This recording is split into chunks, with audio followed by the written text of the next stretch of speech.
агрессия идет как раз в сторону тех, кто не молчал, кто как раз-таки шевелился, кто пытался остановить Лукашенко, разрушить режим, повлиять на теперешнюю ситуацию. Ну, вось я, напрыклад, уже некалькі гадоў не выставляю фота здымкаў з падарожжаў. Калі мне, напрыклад, добра, калі я магу выехаць, дзесьці парадавацца. Я лічу это, ну, і маральным, і неэтычным цяпер у такой цяперашняй сітуацыі. Невозможно себя истощать постоянно сводками новостей, постоянно вот этой включенностью стопроцентной и так далее, потому что это истощает психически очень сильно. Апошнія месяцы такі даволі актыўны хейт у дачыненні да Святланы Ціхановскай в социальных сетках адбываецца. Ну, прицепились к одной там какой-то ее фразе. Это вброс на дискредитацию позиционного лидера, чтобы в глазах украинцев она была дискредитирована. Ну, не с кем больше иметь дело, кроме как с Лукашенко. Добрый день, вітаю всех на Свободе Премиум, с вами Ганна Соус, и сегодня моя суразмоўца, популярная блогерка, психолог Лілія Хрэмчык. И мы поговорим про то, как в умовах жорсткіх рэпрэсій, оккупации и войны захаваць оптимизм и раўнавагу. Добрый день, Лілія. Добрый день.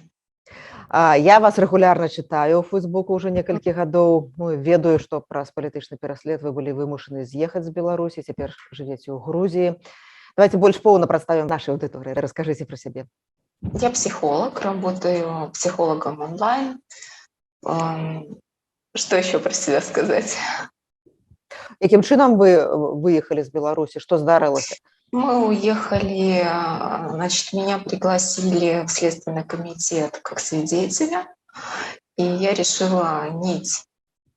Вот. И поняла, что можно оттуда не выйти с этой беседы, и быстро приняли решение. Муж уволился с работы, и буквально за 2 дня мы собрали вещи и уехали. Уехали сначала в Украину, во Львов, потом немножко по Украине поездили, искали, где сесть. Потом вернулись во Львов все равно. Пожили полгода во Львове и решили, потому что там надо было легализоваться, а беженство достаточно сложно получить, мы переехали в Грузию. Вот, и мы уже здесь 2-й год, получается. Ну, я так разумею, вы были активным и комментатором, и удельником. Да, мне сказали, что я очень много говорю в Фейсбуке. Было такое послание, что я слишком много говорю. Вы протягиваете говорить, наколькі я бачу. Я продолжаю говорить, потому что, на мой взгляд, ничего не закончилось в плане сопротивления, потому что ситуация не изменилась в Беларуси. Я душой с Беларусью, ощущаю себя белорусской, поэтому мне, безусловно, болит все, что происходит. Я не могу отвязаться мыслями от нашей ситуации, не могу забыть про политзаключенных, которые невинно осуждены сидят в лукашенковских тюрьмах. Ну и мне кажется, что там говорить об этом — это самое маленькое, что можно делать, чтобы во всяком случае это не стало обыденностью, и как будто так и надо. Да? Поэтому нам важно говорить о том, что так быть не должно, эта ситуация ненормальна, и мы выходили не погулять в 2020 году. Мы выходили за то, чтобы были честные выборы, и за то, чтобы Лукашенко не был у власти. Эти цели не достигнуты, поэтому замолчать — это предать цели и предать тех людей, которые сейчас сидят в тюрьмах. Калі згадаць адзін з найбольш папулярных лозунгаў выбарчай кампаніі, яго прамаўляла першая Марыя Калеснікава, калі звярталася да дзесяткаў тысяч людзей на перадвыбарчых мітынгах, яна казала: я магу все змяніць, мы можем все змяніць. Тады сапраўды большасць поверылі, што яны могуць все змяніць, і яны змянілі насамрэч вельмі многа. Цяпер я вельмі часта чую ад людзей, якія знаходзяцца ў Беларусі, і тых, хто не знаходіцца ў Беларусі, яны кажуць, што мы ўжо нічога не можам змяніць, ад нас нічога не залежыць, все вырашаць вынікі вайны ва Ўкраіне.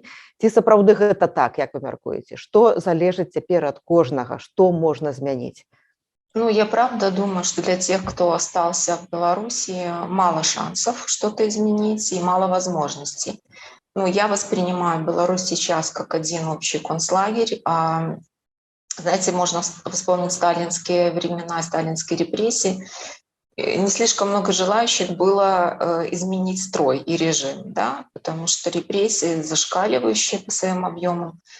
Хотя и тогда были, безусловно, какие-то люди сопротивления, но все-таки это достаточно подпольно все происходит, неявно. Какие-то, может быть, такие течения невидимые есть. Вот. Но то, что явно сейчас невозможно, и сейчас у меня у самой, я замечаю трансформацию по своему отношению. Если поначалу у меня было много злости в ноябре, в октябре 2020 года, что не все как-то активничают, и там не бастуют, там не сопротивляются, что куча там так называемых отоскрайников и прочее. У меня это много вызывало раздражение и злости, и как-то хотелось это все расшевелить, и чтобы мы продолжили, закончили, но сейчас у меня как-то больше принятия пришло и больше понимания, что в диктаторских системах ну, очень мало возможностей для сопротивления. Что даже если там что-то забастовать, но сейчас правда невозможно, потому что мы знаем, что везде спецслужбисты на высоких постах, везде какие-то прослушки, камеры и прочее. То есть когда тотальный контроль и тотальное наблюдение, что говорится о том, что с фотографий людей вытягивают, которые ну, там, засветились на протестах, до сих пор 2 года прошло, да, отлавливают лица, которые на фотографии попали. Ну, вот, поэтому у меня стало больше принятия в этом смысле и больше какое-то понимание, что могут делать те, кто не в Беларуси. Вот. Ну, я не знаю, сколько сильно мы можем на это повлиять, но я с себя, допустим, не снимаю ответственности, как-то участвовать в акциях, писать, говорить, снимать ролики и прочее, потому что, ну, пока я не сижу, я могу это делать, да. Калі Вот, скажем. казаць пра ўзаемадзеянне тых, хто быў вымушаны з'ехаць, тых, хто не ў Беларусі, тыя, хто ў Беларусі, ну вось я, напрыклад, уже некалькі гадоў не выставляю фота здымкаў з падарожжаў. Калі мне, напрыклад, добра, калі я магу выехаць, дзесьці парадавацца. Я лічу это ну, і маральным, і неэтычным цяпер у такой цяперашняй сітуацыі. Так? Магчыма, я не маю рацыі, магчыма, як бы, ну, трэба працягваць сваю як бы, ну, ранейшы спосаб знаходжання ў сацыяльных сетках, але тым не менш. Вот, якая цяпер можа быць этыка і правіла ў камунікацыі людзей, якія ў Беларусі і па-за Беларусю, і ці ёсць насамрэч канфлікт паміж імі і вось гэтай папрокі, якія часам гучаць, ну ці насамрэч гэта глыбокі разрыў? Ну, вы знаете, Анна, мне кажется, есть большая разница между участниками сопротивления протеста и их выкладыванием котиков там и цветочков, да, и между теми, кто все время это делал и не заметил происходящего, ну, как будто бы не заметил, да, по сети, во всяком случае, не видно. Мы же другие люди. Ну, я думаю, что нам можно выкладывать, потому что мы много сделали для этого, да, то есть то, что мы не постоянно в борьбе, не постоянно включены в повестку, а иногда мы пьем, едим, ходим в рестораны, занимаемся с детьми, танцуем, еще что-то. Я думаю, что это нам простительно. Вот. И простительно всем, кто продолжает жить, потому что 2 года – это большой срок. Он уже прошел.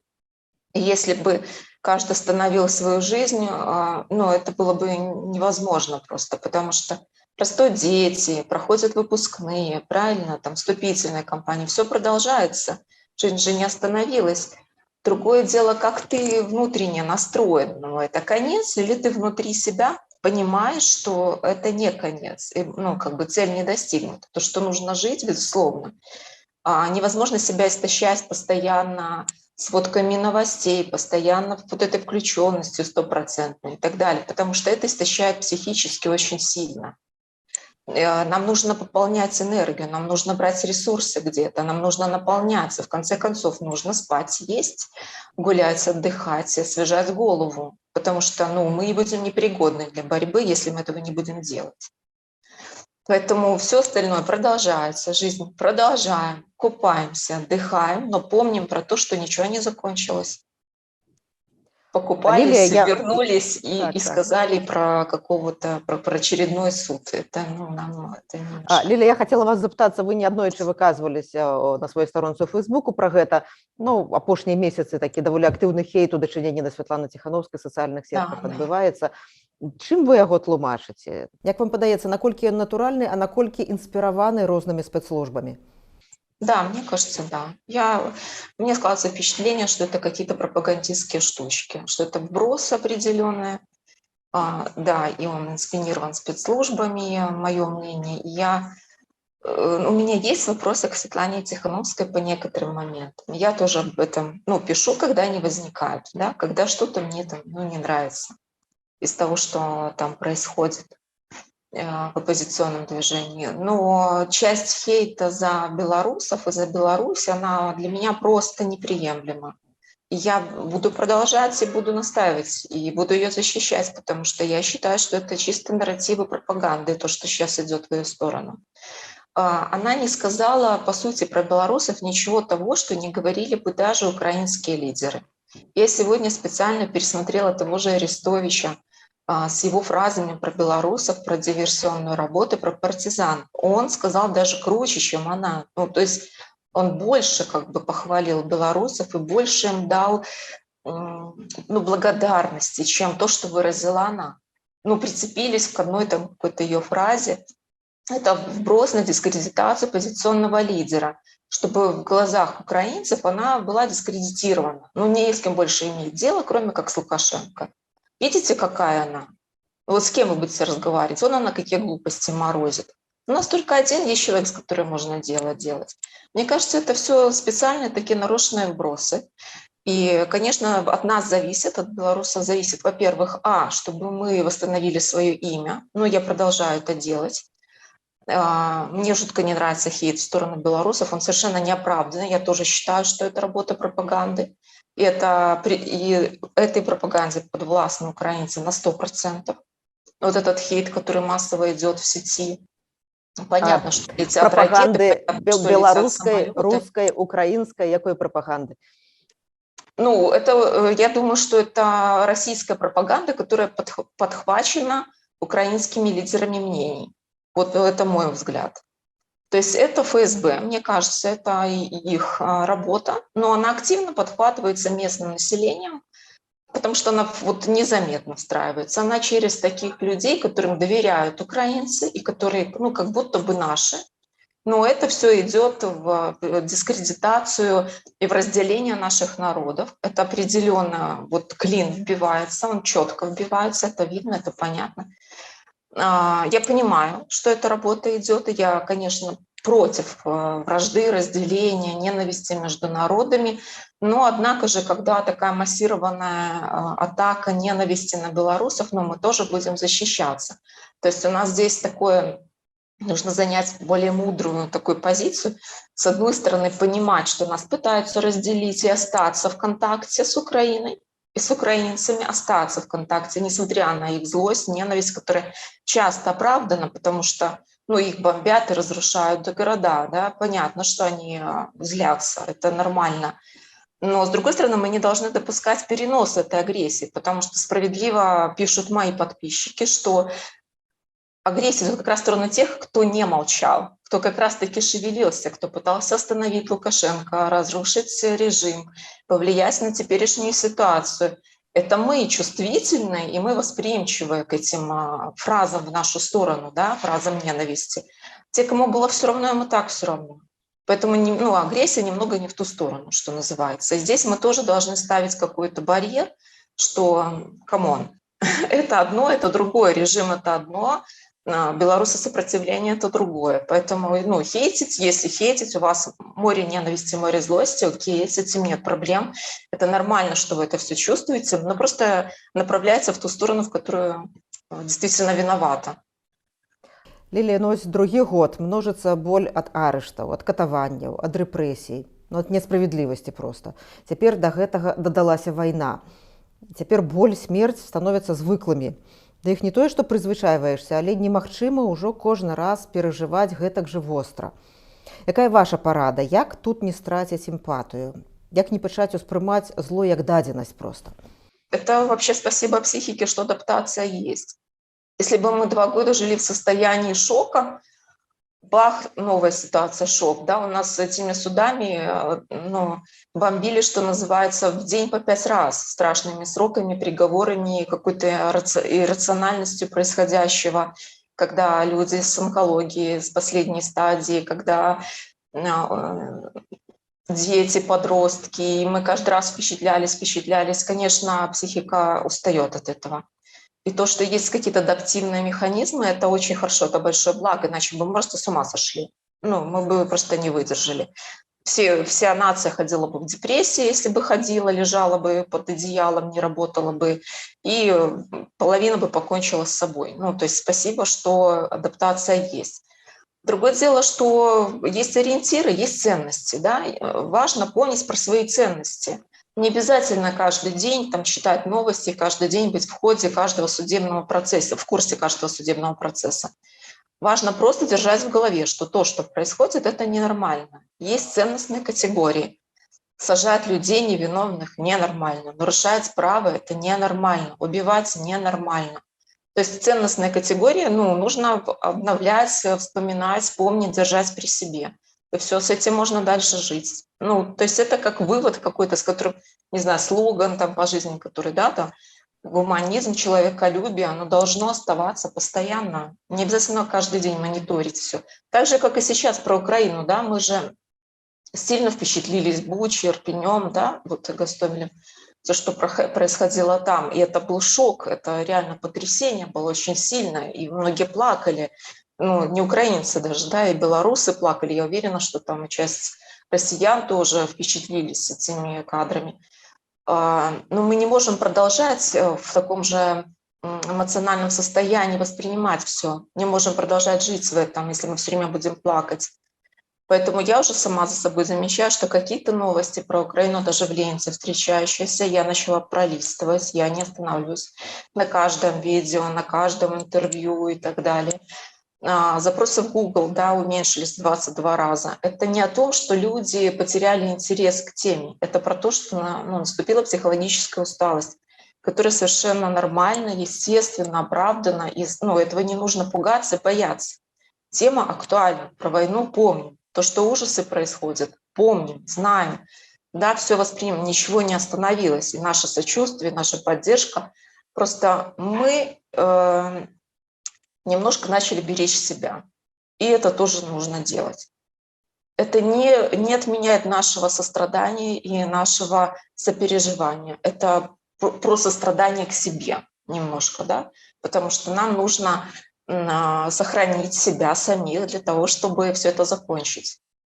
Вот. Як захаваць сябе, куды ўцячы, напрыклад, так? Ну, не праліставаць некаторыя навіны, ну, магчыма, дзень, два, тры жыць без навінаў, так?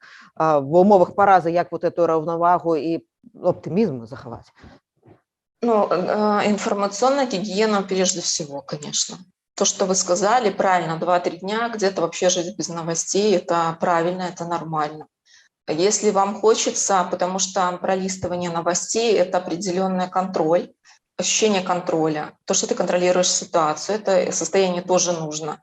Как будто ты управляешь чем-то, да? Ты в курсе, и не может ничего вне твоего поля зрения произойти. Но нужно сократить до каких-то там, допустим, полчаса утром, полчаса вечером, то есть до каких-то разумных пределов. Не 3-4 часа в день там, перерывов, а какие-то сделать себе промежутки. 15-20 минут полистал, посмотрел, все. Стараться делать то, что тебе нравится, то, что, в принципе, тебя наполняло в довоенное время.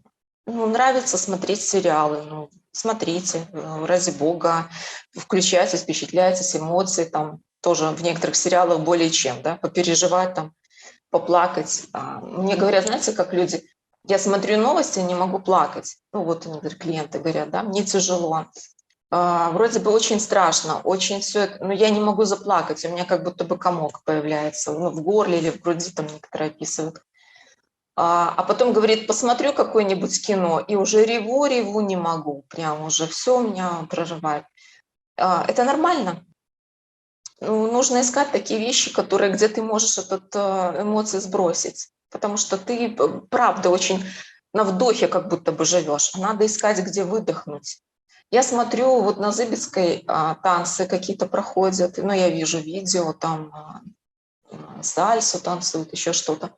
С одной стороны, вроде бы мы, ну, как бы понимаем, что режим остался, город оккупирован, но с другой стороны, люди пытаются как-то в этом жить. И это совершенно нормально. И надо жить, потому что я, знаете, про что еще помню, вот что хочу еще сказать, что для меня очень важным таким, ну, маячком про то, что нужно продолжать жить, становятся ну, данные, что ли, информация о том, что кто-то умирает в это время.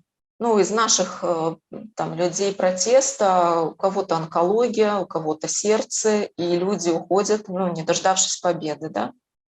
И меня это очень сильно ну, мотивирует на то, что мы должны себя сохранить, сберечь, заниматься здоровьем, продолжать сходить на обследование, не запускать свои заболевания. То есть задача в том, чтобы как концлагерь пережить, просто стараться выжить. Вот, да. Поэтому мы максимум прилагаем к этому усилий. Я некалькі разоў слова параза ўжыла ў тым сэнсе, што мэты мірнай беларускай рэвалюцыі не былі дасягнутыя, але ці можна казаць, што ўлада перамагла?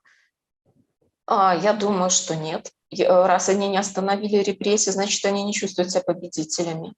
То есть им кажется, что постоянно есть очаг сопротивления, да, то есть они на нервах постоянно.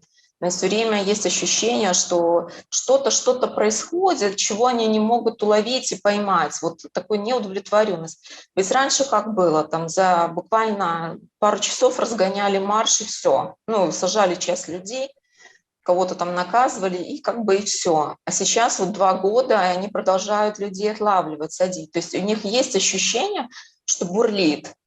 Почему это делается? Потому что есть чувство, что не завершилось.